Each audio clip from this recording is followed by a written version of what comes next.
একবার সমস্ত মাছিরা তাদের থাকার জায়গা ভাগ করে নিচ্ছিল। তো মাছিদের যে রাজা ছিল সে বলল, আমি হাতির কানের মধ্যে থাকবো। তো কথা অনুযায়ী সেই মাছির রাজা হাতির সামনে যে হাতিকে বলল, তুমি কতই না সৌভাগ্যবান, আমি সমস্ত মাছিদের রাজা, আজকে থেকে আমি তোমার কানের মধ্যে বসবাস করব।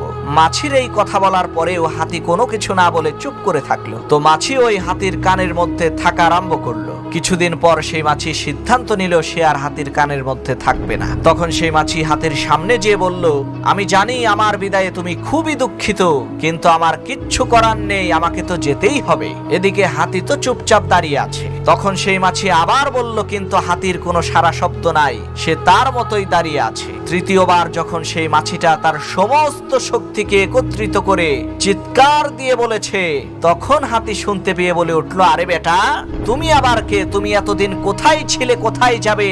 এটা নিয়ে তো আমার কোনো মাথা ব্যথা নাই, তোমার যেখানে খুশি চলে যাও, তাতে আমার কিচ্ছু যায় আসে না। প্রিয় বন্ধুগণ, এই বিশাল দুনিয়ার কাছে আমরা ওই মাছির মতোই কিচ্ছু না, তারপরেও আমরা নিজেদেরকে কত কিছুই না ভাবতে থাকি।